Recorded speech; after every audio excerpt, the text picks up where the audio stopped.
चलिए तो क्लास जहां पे रुके थे वैसे स्टार्ट करते हैं। तो आज हम बात करने वाले हैं top 5 engineering colleges in Nagpur. मतलब क्या, अगर इंजीनियरिंग करना आपका सपना है तो आपको नागपुर में बेहतरीन और जबरदस्त इंजीनियरिंग कॉलेज मिल जाएंगे। तो फिफ्थ पोजीशन पे आता है एलआईटी कॉलेज यानी Lakshmi Narayan institute of technology Nagpur. ये एक गवर्नमेंट इंजीनियरिंग कॉलेज है एफिलिएटेड टू आईटीएमएनयू यानी कि राष्ट्रीय संत तुकडोजी महाराज नागपुर यूनिवर्सिटी, जिसकी ऑल इंडिया रैंकिंग आती है 144। और इस कॉलेज में एडमिशन लेने के लिए आपको जेडब्ल्यू का मेन स्कोर या फिर महाराष्ट्र सीईटी का स्कोर रिक्वायर्ड होगा। इस कॉलेज का प्लस पॉइंट क्या है? इस कॉलेज का पहला प्लस पॉइंट है ये कि गवर्नमेंट इंजीनियरिंग कॉलेज है, जिसकी वजह से आपका काफी कम फीस में इंजीनियरिंग हो जाएगा। इस कॉलेज का दूसरा प्लस पॉइंट है कि टीचिंग आपको यहाँ पे काफी अच्छा खासा मिलेगा। और इस कॉलेज का तीसरा प्लस पॉइंट है कि आपको यहाँ पे आपको अच्छा खासा कैंपस प्लेसमेंट मिलेगा, मतलब लगभग 70 to 80% आपको कैंपस प्लेसमेंट मिलेगा। इस कॉलेज का निगेटिव पॉइंट क्या है? फिर इस कॉलेज का पहला निगेटिव पॉइंट ये है कि इस कॉलेज में आपको सिर्फ और सिर्फ केमिकल इंजीनियरिंग रिलेटेड ब्रांचेस मिलेगी। मतलब क्या, यहाँ पे आपको chemical engineering and technology, food technology, oil technology, paper and pulp technology, इस तरह की ही ब्रांचेस मिलेगी। यहाँ पे आपको civil, mechanical, electrical, IT, electronics and telecommunication, ये जो हमारी फेवरेट ब्रांचेस होती है, इसमें से एक भी ब्रांच यहाँ पे आपको नहीं मिलेगी। इस कॉलेज का दूसरा निगेटिव पॉइंट क्या है? इस कॉलेज का दूसरा निगेटिव पॉइंट है कि यहाँ पे आपको रिसर्च, क्रिएटिविटी, इनोवेटिव आइडियाज के लिए ज्यादा एक्सपोजर नहीं मिलेगा। तो अगर गवर्नमेंट कल चल के ये दोनों निगेटिव पॉइंट अगर इंप्रूव कर लेती है, मतलब ये फेवरेट ब्रांचेस यहाँ पे ला लेती है और रिसर्च पे अगर वर्कआउट कर देती है, तो ये कॉलेज शायद ऊपर की पोजीशन गेन कर सकता है। फोर्थ पोजीशन पे दो कॉलेजेस आते हैं, मतलब फोर्थ पोजीशन दो अलग अलग इंजीनियरिंग कॉलेज ने शेयर की है। तो फोर्थ पोजीशन पे पहले आता है वाईसीसी यानी कि Yashwantrao Chauhan college of engineering, और फोर्थ पोजीशन पे सेकंड नंबर पे आता है GS Raisoni college of engineering. और ये दोनों colleges private autonomous engineering colleges हैं। ये दोनों के दोनों कॉलेज एफिलिएटेड टू आईटीएमएनयू, और इन दोनों कॉलेजेस की ऑल इंडिया रैंकिंग है 139। और इन दोनों कॉलेज में आपको एडमिशन लेने के लिए जेडब्ल्यू मेन का स्कोर या फिर महाराष्ट्र सीईटी का स्कोर रिक्वायर्ड होगा। और इतना ही नहीं, इन दोनों कॉलेजेस के सेम पॉजिटिव मतलब प्लस पॉइंट है और दोनों कॉलेज के सेम निगेटिव पॉइंट है। मतलब क्या, इन दोनों कॉलेज का सबसे पहला पॉजिटिव और प्लस पॉइंट जो है वो ये कि ये दोनों कॉलेज ऑटोनोमस है। उससे क्या फर्क पड़ेगा? ऑटोनोमस होने की वजह से आपको लेटेस्ट अपडेटेड अभी जो कॉर्पोरेट सेक्टर की रिक्वायरमेंट है वो वाला सिलेबस पढ़ने को मिलेगा। इन दोनों कॉलेज का दूसरा पॉजिटिव पॉइंट जो है वो है इन दोनों कॉलेज में आपको 100% प्लेसमेंट मिलेगा। Yes, very correct, 100%। जब मैं 100% बोल रहा हूं तो याद रखिएगा, जो बच्चे कैंपस के लिए एलिजिबल हैं उन सारे बच्चों को प्लेसमेंट ये दोनों कॉलेजेस प्रोवाइड करते हैं। मतलब क्या, कॉलेज का लास्ट बच्चा प्लेस होने तक ये कॉलेज कंपनीज बुलाता है, तो एन नंबर ऑफ अपॉर्चुनिटीज मिलेगी। और इतना ही नहीं, ये दोनों कॉलेज आपको एवरेज पैकेज से लेकर आपके ड्रीम पैकेज अचीव करने तक सारा एक्सपोजर प्रोवाइड करता है। इन दोनों कॉलेज का निगेटिव क्या है? फिर इन दोनों कॉलेज का सबसे पहला निगेटिव पॉइंट है टीचिंग। आप इन दोनों कॉलेज में टीचिंग पे ज्यादा डिपेंडेंट नहीं रह सकते। इन दोनों कॉलेज का दूसरा निगेटिव पॉइंट है कि ये दोनों कॉलेज आपको रिसर्च और इनोवेटिव आइडियाज के लिए ज्यादा एक्सपोजर प्रोवाइड नहीं करते। और इन दोनों कॉलेज का तीसरा निगेटिव पॉइंट है कि यहां पे आपको कोर कंपनीज के चांसेस थोड़े कम मिलेंगे नहीं, ऐसे नहीं मिलेंगे, लेकिन as compare to the IT sector यहाँ पे core companies civil mechanical related थोड़े कम होंगे। मतलब अगर कॉलेज में 10 कंपनी आती है तो 10 में से 8 कंपनीज आईटी रिलेटेड होगी और सिर्फ 2 कंपनीज आपको सिविल और मैकेनिकल रिलेटेड कोर रिलेटेड होगी।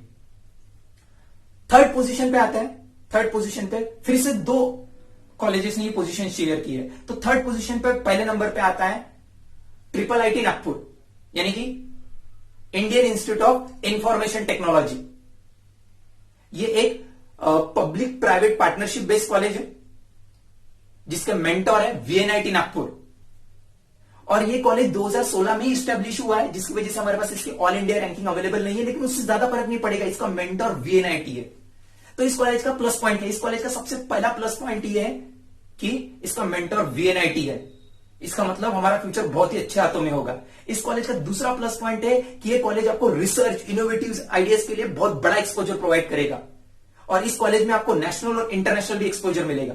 इस कॉलेज का तीसरा प्लस पॉइंट क्या है? क्वालिटी एजुकेशन मिलेगा, टीचिंग एक्सलेंट होगी। इस कॉलेज का अगला प्लस पॉइंट है, यहाँ पे आपको 100% प्लेसमेंट मिलेगा। और यहाँ पे आपको ड्रीम पैकेज से लेकर आपका एवरेज पैकेज, ड्रीम पैकेज और जो भी आप टॉप की बड़ी कंपनी इमेजिन कर रहे हैं वो सारी कंपनी के एक्सपोजर आपको यहाँ पे जरूर मिलेंगे। और इस कॉलेज में ऐसा कोई निगेटिव पॉइंट नहीं है।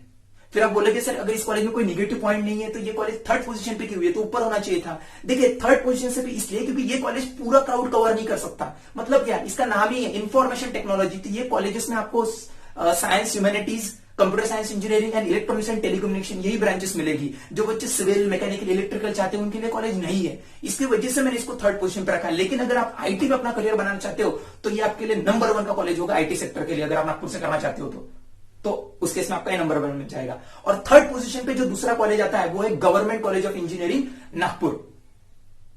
ये एक गवर्नमेंट कॉलेज है, एफिलिएटेड टू आईटीएमएनयू।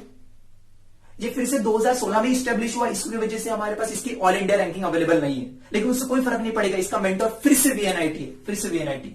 और गवर्नमेंट कॉलेज ऑफ इंजीनियरिंग का प्लस पॉइंट क्या है? इस कॉलेज का सबसे पहला प्लस पॉइंट है कि गवर्नमेंट कॉलेज है, जिसकी वजह से आपका काफी कम फीस में इंजीनियरिंग हो जाएगा। इसका दूसरा प्लस पॉइंट क्या है? मेंटर वीएनआईटी होने की वजह से आपको क्वालिटी एजुकेशन मिलेगा, टीचिंग एक्सलेंट होगी। तीसरा प्लस पॉइंट क्या है? यहां पे आपको फिर से 100% प्लेसमेंट मिलेगा। फिर इस कॉलेज का निगेटिव पॉइंट है, इस कॉलेज का ऐसा जैसा निगेटिव पॉइंट नहीं है, बस ये कॉलेज थोड़ा रिसर्च पे वर्कआउट कर ले और थोड़ा प्लेसमेंट और अच्छे से इंप्रूव कर ले तो बहुत ही बेहतरीन हो जाएगा। फिर सेकंड पोजीशन पे क्या आता है? सेकंड पोजीशन पे आता है one of the most favourite, that is Shri Ramdev Baba college of engineering and management. ये एक प्राइवेट ऑटोनॉमस इंजीनियरिंग कॉलेज है, एफिलिएटेड टू आईटीएमएनयू, जिसकी ऑल इंडिया रैंकिंग है 113। और इसमें एडमिशन लेने के लिए आपको जेडब्ल्यू मेन का स्कोर या फिर महाराष्ट्र सीईटी का स्कोर रिक्वायर्ड होगा। इस कॉलेज का प्लस पॉइंट क्या है? इस कॉलेज के काफी सारे प्लस पॉइंट। इसका सबसे पहला प्लस पॉइंट है कि ऑटोनॉमस है, जिसकी वजह से आपको लेटेस्ट अपडेटेड सिलेबस पढ़ने को मिलेगा। इसका दूसरा प्लस पॉइंट है कि इस कॉलेज में आपको 100% प्लेसमेंट मिलेगा। Yes, definitely 100%। लास्ट बच्चा प्लेस होने तक ये कॉलेज आपके लिए कंपनीज बुलाते रहेगा। और इतना ही नहीं, इस कॉलेज में आपका एवरेज पैकेज से लेकर ड्रीम पैकेज का टारगेट डेफिनेटली कंप्लीट होगा। और यहाँ पे आपको नेशनल, इंटरनेशनल, दुनिया की हर लगभग सारी कंपनीज का एक्सपोजर प्रोवाइड होगा। फिर इस कॉलेज का निगेटिव पॉइंट क्या है? ऐसा जिस कॉलेज में ऐसा कोई निगेटिव पॉइंट नहीं है, बस ये कॉलेज थोड़ा कोर कंपनीज का नंबर और बढ़ा ले तो और एक्सेलेंट हो जाएगा। फिर आप सोच रहे होंगे कि सर फिर नंबर 1 पोजीशन पे कौन आता है? तो यस, डेफिनेटली नंबर 1 पोजीशन पे आता है वीएनआईटी नागपुर, यानी Visvesvaraya national institute of technology. ये एक पब्लिक इंजीनियरिंग कॉलेज है जिसकी ऑल इंडिया रैंकिंग आती है 27। Yes, very correct, 27। ये इकलौता कॉलेज है नागपुर में जिसकी रैंकिंग 50 के अंदर, वो भी 27 है, ऑल इंडिया रैंकिंग 27 है। तो इस कॉलेज का प्लस पॉइंट क्या है? इस कॉलेज का सबसे बड़ा प्लस पॉइंट है कि एक नेशनल इंजीनियरिंग कॉलेज है। दूसरा प्लस पॉइंट ये है कि आपको नेशनल और इंटरनेशनल एक्सपोजर मिलेगा, इंटर्नशिप से लेकर एंड आपके एक्टिविटीज तक, सारी चीजें। तीसरा, ये अपने आप में एक रिसर्च इंस्टीट्यूट है, तो अगर आप में क्रिएटिव आइडियाज है, आप कुछ नया करना चाहते हो, आप में कुछ नई सोच है, तो उसके लिए बेहतरीन एक्सपोजर आपको ये कॉलेज प्रोवाइड करेगा। इस कॉलेज का अगला प्लेसमेंट, अगला पॉजिटिव क्या है? वही जो आपने सुना अभी। यस, यहाँ पे फिर से आपको 100% प्लेसमेंट मिलेगा। यस, लास्ट बच्चा प्लेस होने तक कॉलेज कंपनीज बुलाते रहेगा। और इतना ही नहीं, बड़े बड़े पैकेजेस, ड्रीम पैकेजेस जो भी आपने प्लान किए होंगे, हर वो ड्रीम कंपनी जो आपने सोची होगी उसका एक्सपोजर आपको जरूर आपको यहाँ पे मिलेगा। इस कॉलेज का अगला प्लस पॉइंट है कि आपको क्वालिटी एजुकेशन मिलेगा, टीचिंग एक्सेलेंट होगी। और इस कॉलेज का ऐसा कोई निगेटिव पॉइंट नहीं है। तो ये रहे नागपुर के टॉप 5 बेस्ट इंजीनियरिंग कॉलेजेस। अब एक छोटा सा पॉइंट जो आपको मैं बता देना चाहता हूं, देखिए इसमें जो थर्ड नंबर पे जो मैंने कॉलेज बताया था जीएस रायसोनी कॉलेज, बस कुछ बच्चे इस कॉलेज के नाम के साथ कंफ्यूज होते हैं। मतलब क्या, नागपुर में जीएस रायसोनी इसी नाम से और भी 1-2 कॉलेजेस अवेलेबल है, तो उसके साथ कंफ्यूज मत होइएगा। जब मैं जीएस रायसोनी बोल रहा हूं तो सिर्फ और सिर्फ जो टॉप 5 में आया है वो जीएस रायसोनी ऑटोनॉमस वाला है, बाकी जीएस रायसोनी वाले नागपुर के कॉलेजेस नहीं। और नागपुर में इन कॉलेजेस के अलावा, इन टॉप 5 कॉलेजेस के अलावा भी कई सारे अनगिनत इंजीनियरिंग कॉलेजेस अवेलेबल है, लेकिन उनको मैंने लिस्ट में जगह नहीं दी है। क्यों? क्योंकि देखिए इन कॉलेज में ना टीचिंग प्रॉपर है ना ही प्लेसमेंट। मतलब क्या, 3-4 बच्चे, 4-5 बच्चे प्लेस हो जाते हैं और वो ये बोलते हैं कि हमारे कॉलेज में प्लेसमेंट है। मतलब क्या, अगर किसी कॉलेज में 500 बच्चे एडमिशन लेते हैं, उसमें अगर आप 100 बच्चे प्लेस करवा देते हो तो उन बच्चों में 400 बच्चों की क्या गलती है? उन्होंने क्या गलत किया हुआ है? फिर वो 400 बच्चे का दर-दर की ठोकरें खाते रहे, अपने दम पे नौकरी ढूंढते रहे? नहीं यार, नहीं, बिल्कुल भी नहीं। मतलब क्या, जो एजुकेशन हमें अपना ड्रीम हासिल करवा के नहीं दे सकता वो एजुकेशन किसी काम का नहीं। और यही वजह है कि वो बाकी कॉलेजेस को मैंने लिस्ट में जगह ही कंसीडर नहीं की है। अगर वो कॉलेजेस जो बाकी कॉलेजेस ये भी अगर अपना टीचिंग एक्सेलेंट कर ले और प्लेसमेंट पूरा 100% ला रहे तो डेफिनेटली शायद हो सकता है आने वाले समय में हमें टॉप 10 या टॉप 20 की बात करनी पड़े। ओके, तो आज के लिए रुकेंगे और रुकेंगे अपने बेहतरीन सवाल के साथ। और सवाल क्या, अपना सवाल वही है कि सिलेक्शन फर्स्ट अटेम्प्ट में लेने के लिए क्या लगता है? तो क्या लगता है बताइए? डेफिनेटली आप लोग जो बोल रहे हो वो सारी चीजें रिक्वायर्ड होता है, लेकिन उसमें बस कुछ एड ऑन। आज जो हम ले रहे हैं वो बहुत बड़े लोगों का है, लेकिन अपने सवाल को रिलेट करता है कि सिलेक्शन फर्स्ट अटेम्प्ट में लेने के लिए क्या लगता है, इसलिए हम ये ले रहे हैं, बहुत बड़े लोगों का है। तो देखिए, जिंदगी तो बेवफा है, एक दिन ठुकराएगी, मौत महबूबा है अपने साथ लेके जाएगी, मर के जीने की अदा जो दुनिया को सिखलाएगा, जाने मन वो मुकद्दर का सिकंदर कहलाएगा। Thank you very much.